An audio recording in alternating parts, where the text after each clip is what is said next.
My God is so big and so strong and so mighty. There's nothing my God cannot do. My God is so big and so strong and so mighty. There's nothing my God cannot do. My God is so big and so strong and so mighty. There's nothing my God cannot do. My God is so big and so strong and so mighty. There's nothing my God cannot do.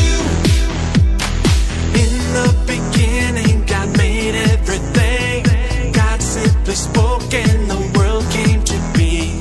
He sent a flood and made everything new. He parted the sea and let his people walk through. He helped a boy bring a giant right down. Joshua marched, the walls fell to. Brought us out of darkness, you take away our shame. You see the brokenhearted and take away our pain. You gave away your mercy and your unending grace.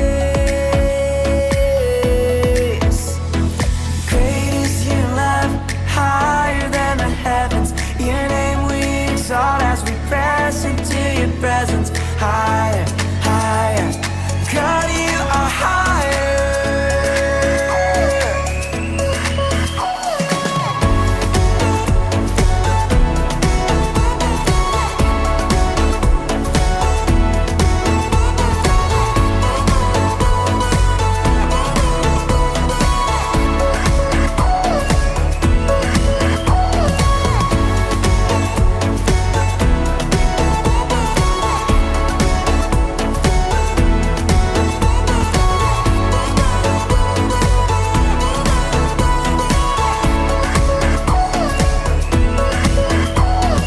Found me in my searching, you led me to your truth.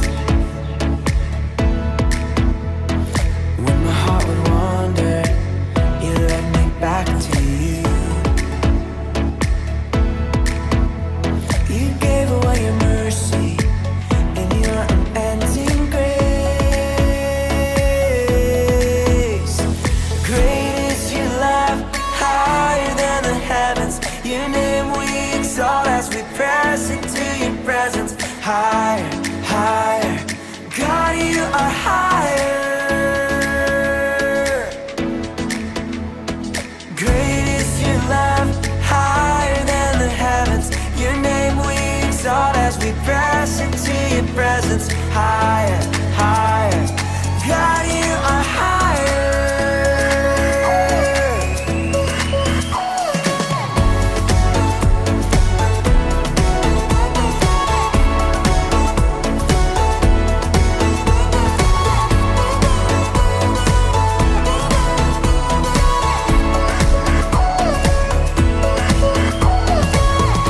Your love is higher and higher.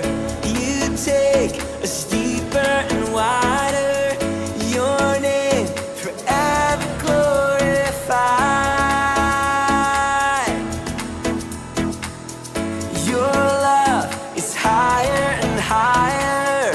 You take us deeper and wider. Your name forever glorified. Great is your love, higher than the heavens. Your name we exalt as we press into your presence. Higher, higher, God, you are higher.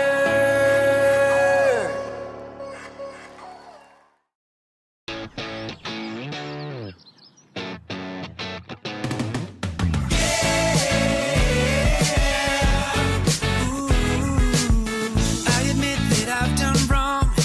I believe you sent your son. I commit my life to you because of your great love. I admit that I've done wrong. I believe you sent your son. I commit my life to you because of your great love. My God made a way for me to be his friend, and I know Jesus died for me, and I will follow him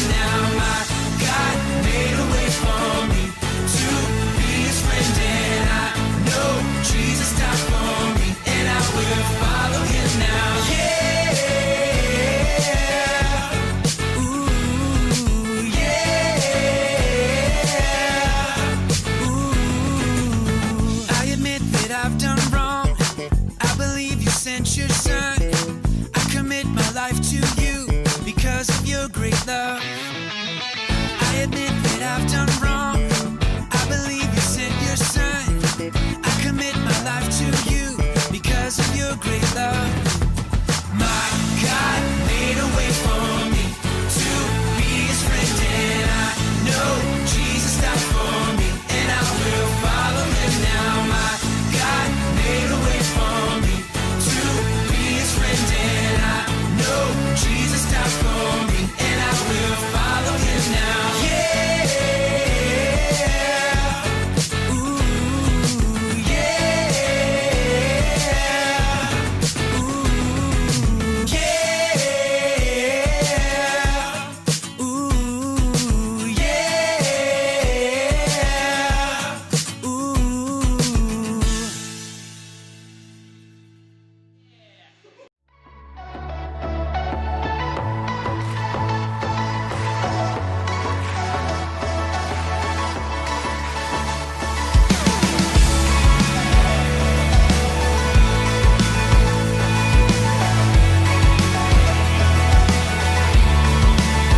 This is the day that you have made. Whatever comes, I won't complain. For all my hope is in your name, and now your joy awaits my praise. I give thanks for all you have done, and I will sing of your mercy and your love. Your love is unfailing. Lord, I am grateful.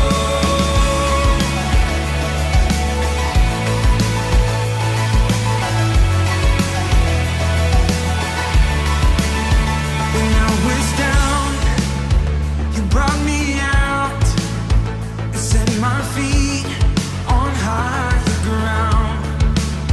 So here I stand, you are my God, your faithfulness, my solid rock. Come on, sing it out. I give thanks for all you have done, and I will sing of your mercy and your love. Your love is unfailing. Lord, I am grateful. I give thanks for all you have done. I won't forget all the battles you have won. Your love is unfailing. Lord, I am grateful. I give thanks for all you have done, and I will sing of your mercy and your love. Your love is unfailing. Lord, I am grateful. I give thanks for all you have done. I won't forget all the battles you have won. Your love is unfailing. Lord, I am grateful.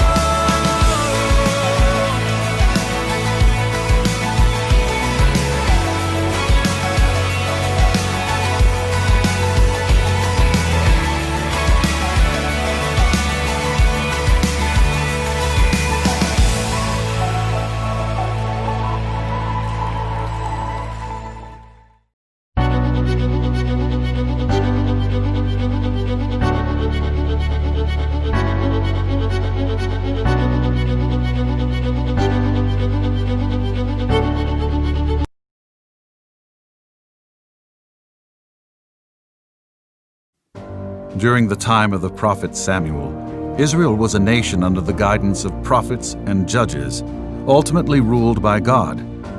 Israel, however, wanted a king.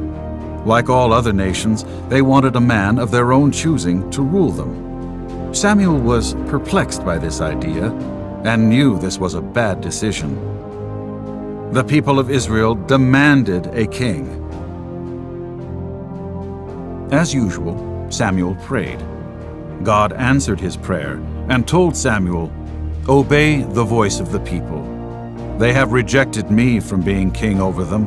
Solemnly warn them and show them the ways of the king who shall reign over them." He told the people, "You'll be disappointed in the king. He will tax you, take land and crops from you, and work you harder than you thought possible." The people were persistent. In the tribe of Benjamin, there lived a young man named Saul. He was taller and better looking than anyone else in the whole nation. This was the kind of king that the Israelites wanted. Samuel anointed Saul as the king of Israel. In a grand coronation ceremony, Samuel presented Saul to the people. "Long live the king!" Israel shouted. The new king got right to work. One of Israel's enemies, the Ammonites, invaded an Israelite city. Saul summoned the people. The men came, hundreds of thousands of them.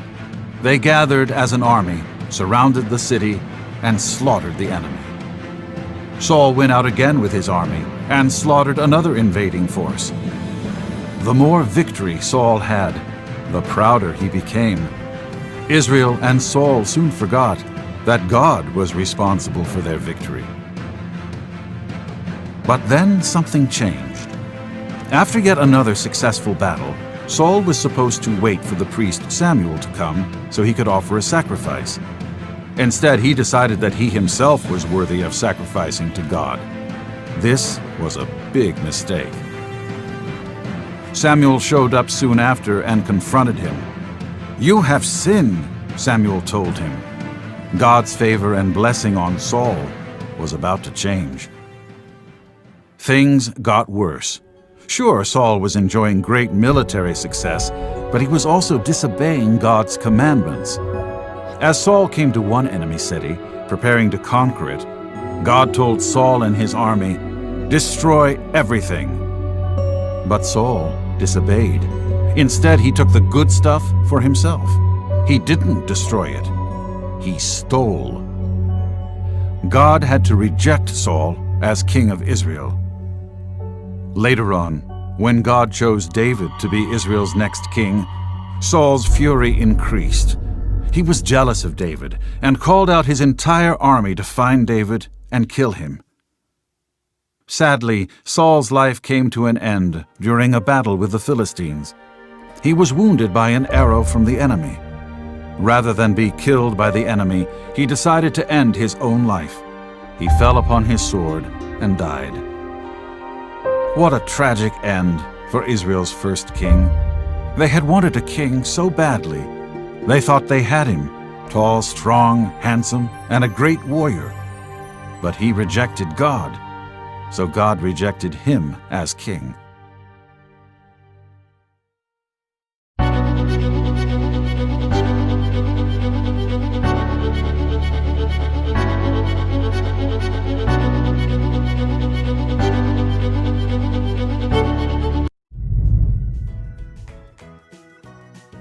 Hey kids, have you ever had to wait a really long time for something? Like maybe you were waiting for him to stop saying really? Or maybe you were waiting for school to be over? Or maybe you were waiting for your next birthday party? Well, in today's lesson, we're going to take another look at a guy named David. David had to wait a really long time for something he knew was coming. See, David was chosen to be king when he was young, but he had to wait. The story begins when God told a guy named Samuel to pick the next king from one of the boys in David's family. So Samuel took a look at all of David's older brothers, but God said none of them would fit right to be king. But that's because they forgot about David. Once Samuel saw David, he knew that this would be the next king. Remember in our last lesson, Saul was really jealous and tried to kill David? David actually could have killed Saul, but he decided to wait. Do you remember when David ran away from Saul? Once he was on the run, there was 2 times he could have easily killed King Saul and could have become king himself. The first time, David caught Saul trying to go to the bathroom. And the second time was when he was asleep. Both times, he had to jump on Saul, but he decided to wait. After 15 years, David finally got to become king. David was a teenager when Samuel first told him he would be king. But it wasn't until he was 30 that he finally became king. And it's because Saul finally died. but he only got to be king of a small chunk of Israel. He had to wait another 7 years before he got to be king of the whole thing. He had to wait 22 years for God's promise to come true. So what's the point of the story? Sometimes we have to wait a long time for God to come through. For David, 22 years probably felt like a long time. Sometimes in our life, there'll be long waits just like that. We'll really want something and we'll ask God for it over and over again. But it might take him a really long time to give it to us. That's because God knows better than us. He knows when it's the right time for things to happen in our lives. It can be pretty frustrating just waiting around, but God has a plan for us. Memory verse: Wait patiently for the Lord. Be brave and courageous. Yes, wait patiently for the Lord. So kids, next time you're waiting a long time for something, think of this lesson about David. Waiting can be hard, but God knows best.